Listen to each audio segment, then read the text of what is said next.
पिछले एपिसोड में हमने देखा था कि मास्टर वगैरह को टेंशन थी कि जब यहाँ पर जी हाओ मर गया है ना तो उसके बाद थर्ड पे कौन आएगा, क्योंकि फर्स्ट सेकंड और थर्ड के जो बंदे होंगे ना उनको ही यहाँ पर मौका मिलेगा पनिशमेंट हॉल के जो 3 जर्नल है उनसे मुकाबला करने का। अब एक बंदा तो जाकर तीनों जर्नल का मुकाबला नहीं कर सकता, तो इसलिए 3 बंदे चाहिए थे, जिसमें 2 तो पहले से ही मौजूद थे, चेन शेंग और ली जुआन। लेकिन तीसरे बंदे के लिए बहुत ज्यादा टेंशन चल रही थी कि क्या मू चेन अपना स्पेशल क्रिस्टल जो है उसको हासिल करके थर्ड रैंक भी कम से कम हासिल कर पाएगा या नहीं कर पाएगा। तो मू चेन सीधा बीस्ट किंग के साथ ही फाइट करने के लिए जा चुका था ताकि उसको मारने के बाद जितना भी स्पिरिचुअल क्रिस्टल है ना वो उसको हासिल कर सके। बहुत मेहनत लगती है, लेकिन आखिरकार मू चेन इस चीज में कामयाब हो चुका था। उसने बहुत सारे क्रिस्टल को हासिल किया और बीस्ट किंग की जान ले ली, जिसके बाद यहाँ से ये एपिसोड शुरू होता है। तो इस एपिसोड की शुरुआत में लिंगर जो होती है वो चेक कर रही थी कि अभी थर्ड की रैंकिंग पे कौन आया। उसको पता चलता है ना कि मू चेन जो है वो थर्ड की रैंकिंग हासिल कर चुका है। सबसे पहले नंबर पे है चेन शेंग, दूसरे पे आया है ली जुआन और थर्ड पे आ चुका है मू चेन। तो ये सुनकर सू जुआन जो होती है ना वो भी बहुत ज्यादा खुश हो चुकी थी। ये दोनों वैसे मू चेन के दोस्त ही हैं, तो उसको भी बहुत अच्छा लगता है कि मू चेन ने यहाँ पर ना इतनी जल्दी इतना प्रोग्रेस कैसे हासिल किया। अभी वो कितनी लास्ट की रैंकिंग पे था, लेकिन उसने लगता है कि बहुत सारे क्रिस्टल को हासिल किया, इस वजह से उसकी रैंकिंग थर्ड आ गई। 3 बंदे सिलेक्ट हो चुके हैं जिनको जाना है फाइट करने के लिए पनिशमेंट हॉल के जर्नल वगैरह से। मू चेन के बाकी दोस्त भी बहुत ज्यादा खुश होते हैं कि चलो मू चेन ने ये कर दिखाया। हमें तो लग ही रहा था कि मू चेन थर्ड रैंकिंग तो कम से कम हासिल कर ही लेगा। ये हो जाए ना तो मू चेन के पास अभी भी चांस है कि वो उस स्पिरिचुअल लाइट की जो इन्फ्यूजन है ना उसको हासिल कर सकता है। अगर इसने ये कर दिखाया तो हमारे लिए भी बहुत ज्यादा फायदेमंद होगा और हमारी अकेडमी का भी नाम रोशन होगा। हमें तो मू चेन पे पूरी उम्मीद है कि वो ये काम करके दिखाएगा। सारे के सारे लोग कहने लग जाते हैं कि हम भी यहाँ पर मेहनत करते ना तो हमें भी यहाँ पर मू चेन की तरह कामयाबी हासिल होती। वो बहुत कमाल का बंदा है। एंड जो थी वो यहाँ पर चेन शेंग से कहने लग जाती कि चेन शेंग, मू चेन ने तो अपना काम कर दिया, अब तुम्हारी भी बारी है। तुम सब मिलकर ना उन पनिशमेंट हॉल के जर्नल को हरा कर दिखाना। उम्मीद है कि तुम लोग यहाँ पर ये कारनामा करके दिखा दोगे। अब इसके बाद चेन शेंग जो था ना वो मू चेन के पास आता है और उससे कहता है कि कांग्रेचुलेशन तुम्हें, जो तुमने ना यहाँ पर बीस्ट किंग को मारा और थर्ड रैंकिंग हासिल की। हम 3 बंदे सिलेक्ट हो चुके हैं जो कि पनिशमेंट हॉल के जर्नल से फाइट करेंगे, लेकिन इसका मतलब ये नहीं कि आगे का जो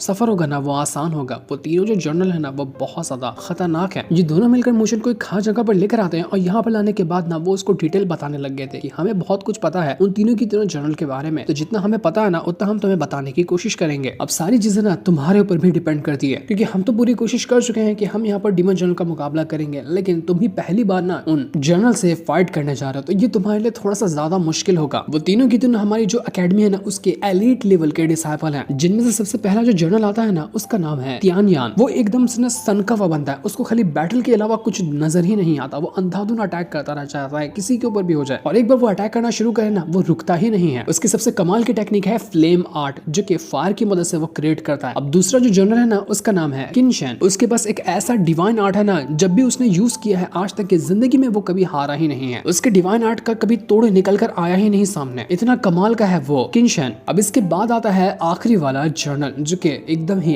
एक्सट्रीम लेवल का बंदा है, उसका नाम है लिन ज़ेंग। और सबसे ज्यादा हमें डर ना उसी के लिए लग रहा है कि वो हमारे लिए बहुत बड़ी मुसीबत बनेगा। एक बार जो हमारी हेवनली रैंकिंग है ना, इसकी पिछली वाली जो रैंकिंग थी उसके नंबर 1 पे आने वाला बंदा था लिन ज़ेंग। इतने टाइम तक कि उसने नंबर 1 रैंकिंग पे राज किया था ना, जिसका हिसाब भी नहीं लगाया जा सकता। ली जुआन मू चेन से कहता है कि हमें तो यहाँ पर टेंशन नहीं है, हम दोनों तो आराम से निपट लेंगे उन जर्नल से। हमें टेंशन तो तुम्हारी है कि तुम यहाँ पर हार करना, हमारा जो मौका मिलने वाला है अकेडमी की शान बढ़ाने का उसको तुम गवा दोगे, तो तुम यहाँ पर संभल कर रहना, तुम्हें हारने की जरूरत नहीं है, क्योंकि मुझे तो तुम्हारे पर नाम बराबर भी भरोसा नहीं है, इसलिए मैं ऐसा कह रहा हूँ तुमसे। चेन शेंग भी मू चेन से कहता है कि मू चेन तुम्हें पता ही है ना कि हमारी जो अकेडमी है वो कितनी मुसीबतों से गुजर रही है। अगर हम यहाँ पर तीनों जर्नल को हरा देते हैं और स्पेशल लाइट जो है ना उसको मिलने का हमें चांस हो जाता है ना, तो हमारी अकेडमी का शान बढ़ेगा, और जब आने वाला जो अकेडमी कॉम्पिटिशन होगा ना उससे हम शान से एंट्री मार पाएंगे कि हाँ लगे तो कि हमारी अकेडमी के अंदर भी कुछ ऐसे बंदे हैं जिन्होंने अच्छा परफॉर्मेंस दिखाया है, तो आगे जो होगा वो सब कुछ तुम्हारे ऊपर डिपेंड करता है। तो मू चेन कहता है कि आप लोगों को फिक्र करने की जरूरत नहीं, यहाँ पर खाली मेरा टारगेट जो है ना उन जर्नल्स को हराना नहीं है, मैंने बहुत लंबा टारगेट बना कर रखा है, जी जुआन को भी मुझे मारना है। अब जो सामने बंदा खड़ा है उसका नाम है ली जुआन, और दूसरा जो दुश्मन बंदा है ना मू चेन का उसका नाम है जी जुआन, तो थोड़ा सा कंफ्यूज मत होना उसमें। तो मू चेन कहता है कि जी जुआन की वजह से ही ना इस हे याओ ने मुझ पर अटैक करने की कोशिश की थी, मेरा नंबर 1 टारगेट है वो जी जुआन। जब आने वाला अकेडमी कॉम्पिटिशन होगा ना अपने हाथों से उसको मारूंगा, और फिक्र करने की आप लोगों को जरूरत नहीं है, मैं उन जर्नल को अच्छे से हरा सकता हूँ, आप लोग मुझ पर भरोसा करिए। तो चेन शेंग ली जुआन से कहता है कि देख यार, अभी मू चेन ने ना हे याओ को हराया, इस बीस्ट किंग को भी हराया, दोनों को जान लिया, अब तो थोड़ी सी इसकी तारीफ कर दे, थोड़ा सा भरोसा इसके ऊपर दिखा दे कि यहाँ पर ये जर्नल का मुकाबला कर सकता है। लेकिन फिर भी ली जुआन तो यहाँ पर मू चेन की इतनी तारीफ करता ही नहीं। इसके बाद मू चेन जो था ना वो अपना कल्टीवेशन करने के लिए बैठ जाता है। उसकी जो थंडर बॉडी थी वो उसी टेक्निक को और ज्यादा एनहांस करने की कोशिश कर रहा था। काफी मेहनत लगती है, और जैसे उसकी थंडर की पावर जो थी ना वो बहुत अच्छे से इंक्रीज हो रही थी। मूचन की पावर पहले से काफी हद तक के बढ़ चुकी होती है। वो यहाँ पर कुछ घंटे बैठकर अपना प्रैक्टिस कर रहा होता है। जब प्रैक्टिस करते हुए वो थोड़ा सा थक जाता है ना, तब वहाँ पर आती है लूली और मूचन से कहती है कि क्या तुम्हारी प्रैक्टिस हो गई, अपना ट्रेनिंग कर लिया क्या तुमने? अगर हो गई है तो क्या तुम मेरे साथ चलना चाहोगे, हम थोड़ा बाजार में घूम के आएंगे।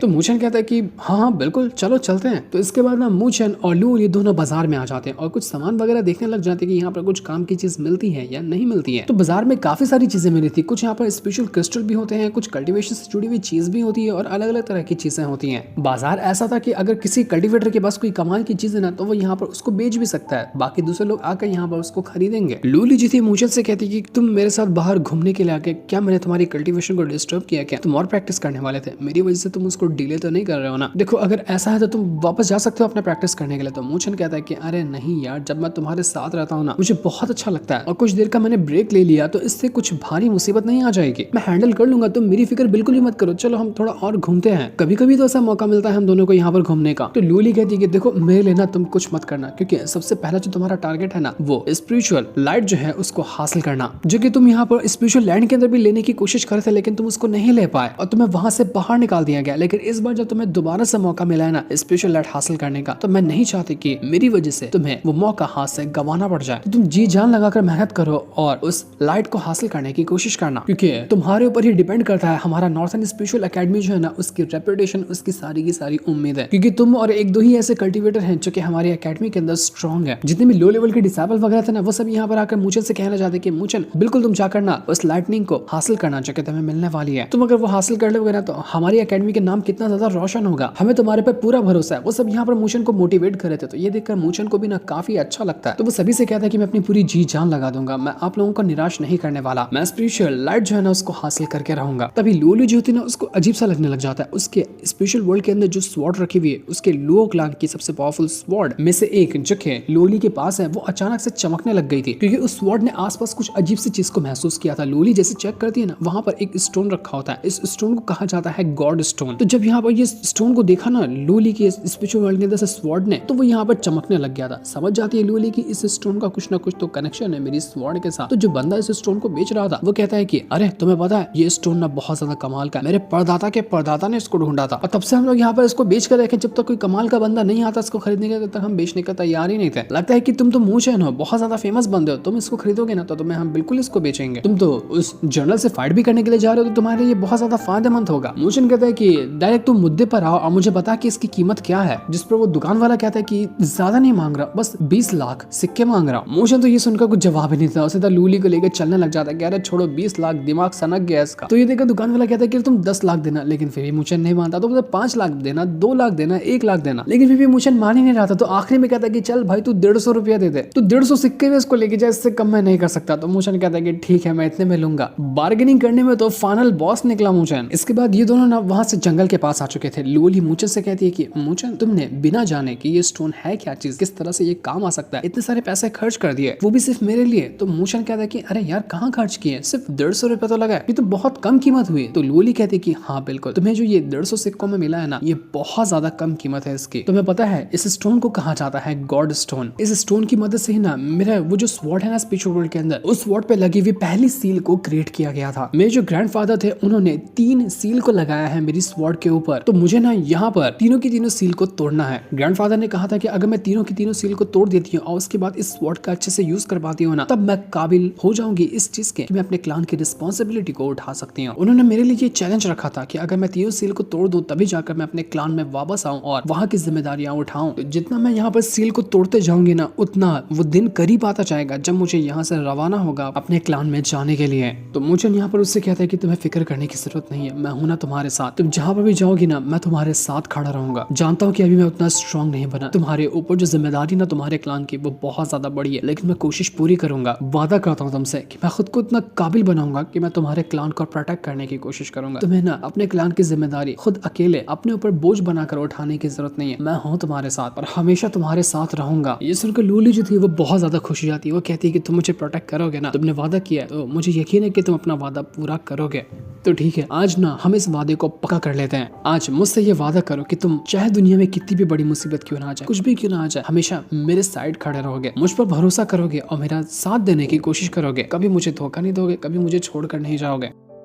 तो मुचन तुरंत ही यहाँ पर उससे वादा कर लेता है कि यह वादा तो मैं बिना करे भी तुम्हारे साथ निभा देता, मैं वादा करता हूँ कि हमेशा तुम्हारे साथ रहूंगा, ये हमारा पिंकी प्रॉमिस है। तो इसके बाद लोली जो थी ना वो अपनी स्वॉर्ड के ऊपर से जो पहला सील लगा होता है उसको डिस्ट्रॉय करने की कोशिश करती है। उसके बाद बचेंगे 2 सील, अगर दोनों सील को वो तोड़ देती है तो उसको अपने लुओ क्लान के अंदर वापस जाना होगा। लेकिन वो अभी भी थोड़ा सा टेंशन में थी कि क्या मैं ये काम कर पाऊंगी, क्या मैं अपने लुओ क्लान की जिम्मेदारी उठाने के काबिल अभी भी हो पाई हूँ या नहीं हो पाई हूँ। तो जैसे वो पहले सील को डिस्ट्रॉय करने की कोशिश करी थी ना वो अलग ही वर्ल्ड के अंदर आकर पहुंच जाती है, जहाँ उसके सामने सीढ़ियां बनी हुई थी और उसके सामने एक फॉर्मेशन लगा होता है, जिस फॉर्मेशन के पास उसको बढ़ना था। जैसे जैसे फॉर्मेशन के करीब जा रही थी ना फॉर्मेशन और ज्यादा स्ट्रॉन्ग होता जाता और ज्यादा मिस्टीरियस पावर उसके अंदर से बाहर निकल रही थी, जो कि लोली को रोकने की कोशिश कर रही होती है। पर लोली को हर खतरों का मुकाबला करते हुए, हर खतरों का सामना करते हुए आगे बढ़ना था। तो लोली हिम्मत करते हुए आगे बढ़ते जाती है, चाहे कितने भी वो ताकतवर अटैक क्यों ना कर ले फॉर्मेशन, लेकिन लोली रुकती नहीं और धीरे धीरे करते हुए अपने कदम बढ़ाए जा रही थी। कदम बढ़ाते हुए वो फॉर्मेशन के करीब पहुंच ही जाती है और इसके बाद वो यहाँ पर बाहर निकालती है अपने गॉड स्टोन को, जो कि उसने अभी मोशन को खरीद कर दिया ना उसने, तो उसी का यूज करते हुए वो इस फॉर्मेशन को डिस्ट्रॉय करने की कोशिश कर रही थी। फॉर्मेशन यहाँ पर उस गॉड स्टोन की वजह से और ज्यादा दिल मिला जाता है, वो और ज्यादा खतरनाक अटैक करने लग गया था लोली के ऊपर, ताकि वो लोली को रोक सके। असल में ये एक टेस्ट है जो कि लोली के ग्रैंडफादर ने उसके लिए बनाया है कि अगर वो इस टेस्ट को पास करती है, तीनों सील को तोड़ती है ना, तब जाकर यकीन होगा उनको कि लोली इतनी काबिल है। लोली अब जिम्मेदार बन चुकी है। लोली बस यहाँ पर मोशन के साथ बिताए हुए लम्हों को याद कर रही थी और हिम्मत करते हुए वो उस फॉर्मेशन को डिस्ट्रॉय करने की कोशिश करती है, जहाँ पर वो जो गॉड स्टोन था वो उसकी हेल्प कर रहा था। गॉड स्टोन के अंदर काफी पावर थी जो यहाँ पर फॉर्मेशन को अच्छी तरह से डैमेज कर रही थी। लोली कहती कि मैं किसी भी चीज से डरने वाली नहीं हूँ, मैं यहाँ पर अपने लुओ क्लान की जिम्मेदारी उठाऊंगी, मुझे किसी भी परेशानियों से, किसी भी जिम्मेदारी से डर नहीं लगा। लोली कहती कि जिसने मुझ पर भरोसा दिखाया ना मेरे क्लान वालों ने, मैं उनका भरोसा कभी नहीं तोड़ूंगी, मैं इतनी काबिल हूँ कि मैं हर चीज को हैंडल कर सकती हूँ। तो फाइनली यहाँ पर लोली ने हिम्मत करते हुए वो जो पहला सील था उसको तोड़ दिया था। पहला सील उसने अपने स्वॉर्ड का तोड़ दिया, जिस वजह से वहां पर एक बहुत ही भयंकर ब्लास्ट होता है और लोली ये चीज देखकर काफी ज्यादा खुश हो चुकी थी कि फाइनली मैंने ये काम कर दिखाया। ये पहला कदम था मेरी जिम्मेदारियों की तरफ जिसको मैंने पार किया। अब बस 2 कदम और बाकी हैं, मैं इसको भी जल्द से जल्द पार करने की कोशिश करूंगी। लोली के अंदर से ऐसा ऑरा का ब्लास्ट होता है ना कि मोशन भी उड़कर दूर फेंका चुका था। वो हैरान हो जाता है कि बाप रे लोली तुम्हें हुआ क्या, आखिर किया क्या तुमने, क्या कमाल की पावर तुम्हारे अंदर से बाहर निकल कर आई है। तो लोली कहती कि हाँ ये बात तो है, मैंने पहला ही सील को तोड़ा कि मेरे अंदर से पावर इतनी ज्यादा मुझे महसूस हो रही है ना जिसका मैं खुद हिसाब नहीं लगा सकती। मतलब ये है कि जितना मैं सील को तोड़ते जाऊंगी उतना मेरी कल्टीवेशन बूस्ट होगी। वैसे भी वो जो मेरी स्वॉर्ड है ना वो हमारे लुओ क्लान का एक बहुत ही पावरफुल डिवाइन आर्ट है। वो खाली एक स्वॉर्ड नहीं, वो एक ऐसी टेक्निक है जिसको मेरे ग्रैंडफादर ने मुझे दिया था ताकि वो मुझे हमेशा प्रोटेक्ट कर सके। उनकी गैर मौजूदगी में भी ये स्वॉर्ड जो है ना वो मुझे उनकी कमी होने कभी नहीं देती है। तो मुझे तो यहाँ पर और ज्यादा ना मस्ती करने के मूड में था। वो कहता है कि देखो तुमने अपनी पावर का यूज करते हुए मुझे धक्का मारा, क्या तुम मुझे वापस से कभी धक्का मारोगे क्या, नहीं मारोगे ना मुझे आइंदा धक्का। तो लोली कहती कि अरे जाओ, मैं तुम्हें कभी धक्का नहीं मारने वाली। उसको गाल पे एक छोटा सा किस करके जाने लग जाती कि तुम भी ना कुछ भी बातें करते हो। लेकिन मुझे का इस छोटे से किस से मन नहीं भरा था। वो कहता कि नहीं ये बहुत फीका फीका है, ये मुझे नहीं चाहिए। इसके बाद तो वो यहाँ पर सीधा अच्छा वाला किस करने के लिए लोली की तरफ बढ़ना शुरू कर देता है और फाइनली दोनों यहाँ पर किस कर चुके थे। बहुत ही रोमांटिक और काफी कमाल का ये सीन हो चुका था। न जाने कितनी मुश्किल से इनको मौका मिलता है एक साथ लम्हे गुजारने का, और जब मौका मिला तो दोनों ने यहाँ पर जी भर के इस लम्हे को जिया। आइंदा कभी ऐसा मौका दोबारा जल्दी मिले या ना मिले। इसके बाद हमें अगले दिन का सीन दिखाया जाता है जहाँ पर तीनों के तीनों जो पनिशमेंट हॉल के जनरल है ना उनसे मुकाबला करने का टाइम था। तो सारे के सारे डिसेबल जो थे वो इस चीज को देखने के लिए पहुंच चुके थे। सभी लोग अपना एकदम एक्साइटेड होते कि देखा जाए कि कौन जीतने वाला है। मास्टर वगैरह भी इस चीज के लिए बहुत ज्यादा एक्साइटेड थे। उनको उम्मीद थी कि यहाँ पर चेन शेंग, ली जुआन और मू चेन जो है ना वो अच्छा परफॉर्मेंस दिखाएंगे। उन जनरल में जो लिन ज़ेन होता है ना वो चेन शेंग से कहता है कि चेन शेंग बहुत दिनों बाद मुलाकात हो रही है, भूल तो नहीं गए ना मुझे, याद हूं ना मैं तुम्हें। तो चेन शेंग कहते हैं कि बिल्कुल सीनियर, आप मुझे अच्छी तरह से याद है, आपको मैं कैसे भूल सकता हूँ, क्योंकि हमने न जाने एक बार ने कितनी बार फाइट की है एक दूसरे के साथ, उसका हिसाब भी नहीं है। अगर आपने अपनी रैंकिंग को नहीं छोड़ा होता ना तो अभी तक कि आप ही फर्स्ट रैंकिंग पे होते और मैं सेकंड पे होता। लेकिन आपके रैंकिंग को छोड़ने की वजह से इसलिए हेवनली रैंकिंग की जो लिस्ट है ना उसमें नंबर 1 पे मेरा नाम आ गया। तो लिन ज़ेन कहता है कि मैं तो बस यहाँ पर ये देखना चाहता हूँ कि तुमने पिछली बार से अब तक के कितना ज्यादा इंप्रूवमेंट हासिल किया, क्या तुम सच में लायक भी हो फर्स्ट रैंकिंग के नंबर 1 पे होने पे। इसी चीज को आज मैं तुम्हारा टेस्ट करूंगा। तियान यान जो था जर्नल वो कहता है कि देखो हम यहाँ पर ना तुम्हारे पर अटैक तो नहीं करना चाहते क्योंकि हम सब एक ही एकेडमी के, लेकिन ये हमारी ड्यूटी है जिसको हम निभा रहे हैं, तो हमारे ऊपर कोई दुश्मनी मोल मत ले लेना या हमसे नफरत करने मत लग जाना क्योंकि हमारा सिर्फ ये काम है जो हम कर रहे हैं। तो ली जुआन कहता है कि आपको कोई ना हमारे ऊपर एहसान करने की जरूरत भी नहीं, आपका जो काम है आप बिंदास वो कर सकते हैं, हम इतने काबिल है कि हम आपका मुकाबला करेंगे। तो ये सुनकर केंशियन जो था वो ली जुआन से कहता है कि अच्छा तो तुम हो ली जुआन, बहुत सुना है तुम्हारे बारे में और तुम्हारी बातों से पता चल ही गया कि तुम हो भी कमाल के।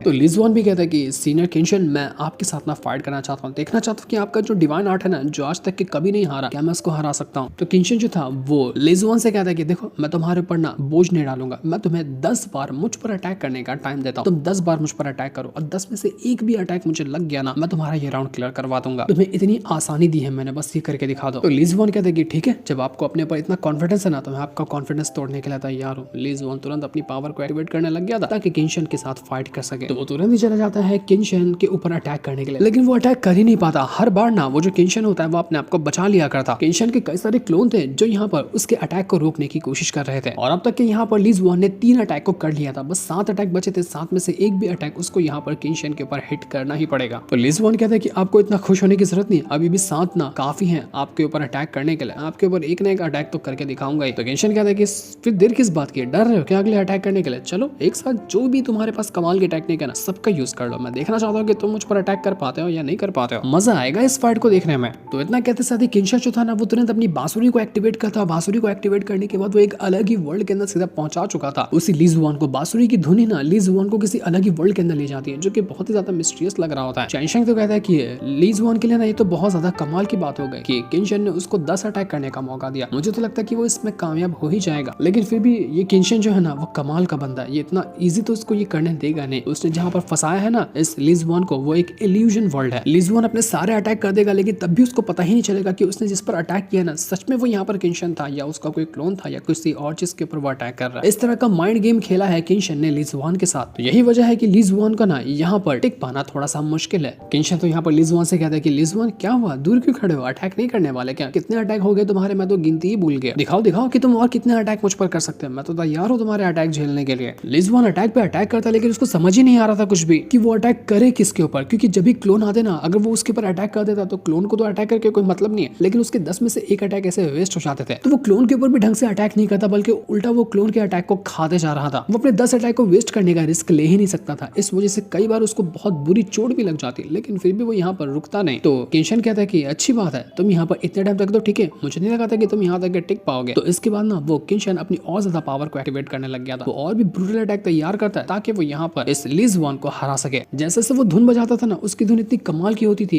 कि लिजुआन अपना होश ही खोने लग जाता, उसको समझ ही नहीं आता कि मेरे साथ हो क्या रहा है, मैं कर क्या रहा हूँ। और ये जो बांसुरी है ना यही था उसका डिवाइन आर्ट जो कि केंशन कभी कभी बजाता है और जब वो बजाता है ना उसके सामने कोई भी नहीं टिक पाता। तो अब यहाँ पर डिपेंड होने वाला था लिजुआन के ऊपर कि क्या वो इस चीज को हैंडल कर सकता है, क्या वो अपनी काबिलियत के दम पर उस केंशन के ऊपर एक भी अटैक कर पाता है या नहीं पाता। केंशन कहता है कि लिजुआन हिम्मत छोड़ दो अपनी, तुम यहाँ पर ना इसको हैंडल नहीं कर पा रहे हो, अगर तुमने ज्यादा प्रेशर दिया खुद के ऊपर तुम मर जाओगे, इसलिए बेहतर होगा अपनी हार मान लो और यहाँ से रिटर्न चले जाओ। लेकिन लिजुआन हार नहीं मानने वाला, वो कहता है कि नहीं मैं हार नहीं मानने वाला, मैं आपके ऊपर एक ना एक अटैक करके ही रहूंगा। वो तुरंत यहाँ पर अपनी पावर को यूज करता और अपने स्वॉर्ड दाव को एक्टिवेट कर चुका था जो कि उसके स्वॉर्डमैन की स्किल्स में से एक टेक्निक है और उसकी मदद से वो यहाँ पर एक बहुत ही ब्रूटल अटैक देकर मार देता है उसी केंशन के ऊपर। लेकिन ये वाला अटैक भी केंशन को नहीं लगता और अब तो यहाँ पर लिजुआन ने अपना पूरा होश ही खो दिया था, उसको कुछ भी समझ नहीं आ रहा था कि मैं करूँ तो करूँ क्या, उसको पता ही नहीं चल रहा होता कि मैं यहाँ पर अटैक करने के लिए आता और वो बिल्कुल पागल हुआ जा रहा था। तो यहाँ पर केंशन कहता है कि लिजुआन खत्म हो गई तुम्हारी बारी, तुम अब इस तरह से खो चुके हो ना कि तुम्हें अपने ऊपर होश ही नहीं है, तुम्हें पता ही नहीं कि तुम्हें करना क्या है। तो अब मैं यहाँ पर तुम्हारे ऊपर अटैक करने वाला हूँ, तुम्हें बाहर निकालने के लिए, क्योंकि तुम तो अपने हार मानने को तैयार ही नहीं हो, तो मैं ही तुम्हें बाहर कर देता हूँ। वो तुरंत यहाँ पर अपनी पावर का यूज करते हुए अपनी स्वॉर्ड को बाहर निकालता है और उसकी मदद से वो लिजुआन के ऊपर अटैक करने की कोशिश कर रहा था। लेकिन जैसे ही केंशन अटैक करने वाला था ना इससे पहले ही लिजुआन जो होता है वो अपने आप को वहां से गायब कर लेता है, क्योंकि यहाँ पर लिजुआन का होश मदहोश हुआ नहीं था, वो सिर्फ नाटक कर रहा था ताकि केंशन को फंसा सके और उसके जाल में केंशन फंस गया। यहाँ पर लिजुआन तुरंत ही अपने 5 एलिमेंट की पावर को यूज करता है और उसके जो 5 एलिमेंट की पावर थी ना उसके 5 क्लोन तैयार हो जाते हैं और 5 क्लोन ने एक साथ मिलकर यहाँ पर एक अटैक देकर मार दिया था उसे केंशन के ऊपर, जिस वजह से ये अटैक केंशन को लगा और यहाँ पर लिजुआन जीता, उसने आखिरकार जीत हासिल की। तो ये देखकर केंशन जो होता है वो लिजुआन से कहता है कि ठीक है बढ़िया, नॉट बैड, कमाल किया तुमने, तुम जीत गए, तुमने अपना ये राउंड क्लियर किया है। तो ये सुनकर तो लिजुआन की खुशी का ठिकाना नहीं था, वो कहता है कि केंशन से सीनियर आपका बहुत बहुत शुक्रिया जो आपने मेरे ऊपर एहसान करके मेरे इस राउंड को थोड़ा इजी बना दिया था। तो ये देखकर सारे के सारे लोग खुश हो जाते कि वाह लिजुआन ने कमाल कर दिया, लिजुआन ने तो अपना राउंड जीत लिया। अब बारी थी चैनशंग की और मूचेन की, उनको भी यहाँ पर अपने अपने वो जो जर्नल होंगे उनका मुकाबला करना है। तो अब केंशन जो था ना उसके साथ फाइट करने के लिए पहुंच जाता है वही लिनजेंग जो कि सबसे ज्यादा स्ट्रॉन्ग है और केंशन ने जिम्मेदारी ली थी लिनजेंग के साथ फाइट करने की। लिनजेंग जो था वो चैनशंग से कहता है कि चैनशंग बहुत दिन हो गए हम दोनों के साथ फाइट किए हुए, मुझे तो वो पुराने दिन याद आते हैं कि किस तरह से हम एक दूसरे के साथ फाइट किया करते थे। आज पुरानी यादें ताज़ा करेंगे।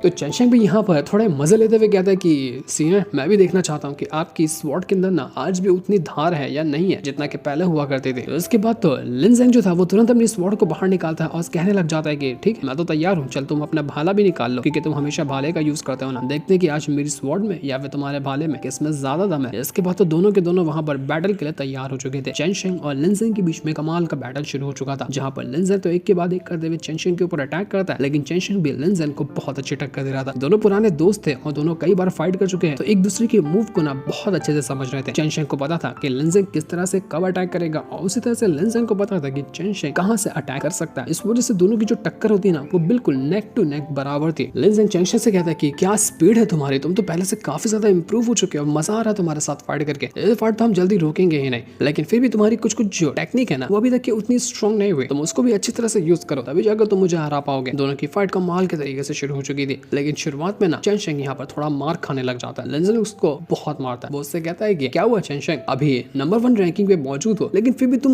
मुझ जैसे सीनियर को नहीं हरा पा रहे हो। कहाँ गए वो दिन जब तुम अच्छी खासी मुझे टक्कर देते थे, आज तो बड़ी जल्दी हार गए। तो चेंशिंग कहता है कि नहीं नहीं, इतनी जल्दी कैसे हारा, इतना जल्दी थोड़ी ना डिसाइड किया जा सकता है कि विनर कौन होगा, वो भी हम दोनों की फाइट के बीच में, जो कि हमेशा से बहुत लंबी चलती है। तो आज भी ये फाइट ना उतनी ही लंबी चलने वाली है। यहाँ पर चेंशिंग वापस से लिन ज़ेंग से फाइट करने के लिए पहुंच चुका था और दोनों के बीच में एक बार फिर से उसी तरह का बैटल शुरू हो चुका था। दोनों अपनी पावर का यूज करते हुए एक दूसरे के ऊपर अटैक कर रहे होते हैं, जहाँ पर लिन ज़ेंग जो था वो बहुत अच्छी टक्कर देता है चेंशिंग को। टक्कर क्या, वो तो हर बार आगे ही निकलता जा रहा था चेंशिंग के सामने, और चेंशिंग हमेशा कमजोर पड़ता हुआ नजर आता। उसका भाला भी कई बार उसके हाथ से छूट जाता और उसको हाथों से ही अटैक करने की नौबत आ जाती, लेकिन फिर भी वो लिन ज़ेंग का अच्छे से मुकाबला कर रहा था। वो अपने सारे अटैक को यूज कर लेता है और कई सारे अटैक देकर मारता है लिन ज़ेंग के ऊपर। उसको एक मौका मिलता ना तो वो मौका छोड़ता ही नहीं, और एक घसीट के पंच क्या मारता है कि लिन ज़ेंग दूर जाकर फेंका चुका था। तो ये देखकर लिन ज़ेंग कहता है कि इस बच्चे की टेक्निक तो इंप्रूव हो गई, मैं तो बस यही देखना चाह रहा था कि चेंशिंग पहले से स्ट्रॉन्ग हुआ या नहीं हुआ। अब मुझे जवाब मिल चुका है कि ये पहले से स्ट्रॉन्ग हो चुका है, तो अब मुझे भी अपने फुल पोटेंशियल को यूज करना पड़ेगा। इसके बाद तो वो यहाँ पर अंधाधुन अटैक करना शुरू कर देता है चेंशिंग के ऊपर, और दोनों एक बार फिर से अटैक करने पे उतर आए थे। दोनों के बैटल की वजह से ना यहाँ पर पूरा इलाका ही तहस नहस हो रहा होता है, इतना कमाल की फाइट दोनों कर रहे थे। चेंशिंग कहता है कि मुझे कोई तरीका ढूंढना पड़ेगा जिसकी मदद से मैं ना लिन ज़ेंग को पकड़ सकता हूँ, क्योंकि जितना स्पीड से ये भागता है ना, उस मेरे अटैक का इसके ऊपर असर ही नहीं होता। एक बार अगर मैं इसको रोक लूँ तो इसको हराना थोड़ा सा आसान हो जाएगा। तो वो यहाँ पर तुरंत अपनी पावर का यूज करते हुए कई सारे अटैक देकर मारता है लिन ज़ेंग के ऊपर। बस यहाँ पर उसको कैप्चर करने की कोशिश कर रहा था। जैसे उसको मौका मिलता है ना, वो सीधा यहाँ पर एक घसीट कर अटैक बनाता है और इतना ब्रूटल अटैक देकर मार चुका था लिन ज़ेंग के ऊपर कि लिन ज़ेंग की हालत खराब होने लग जाती है। लेकिन तब लिन ज़ेंग जो था तुरंत अपनी स्वॉर्ड को बाहर निकालता है और चेंशिंग का हाथ पकड़ते हुए वो उसको काटने की कोशिश कर रहा था। जैसे वो उसको काटने वाला होता है ना, कि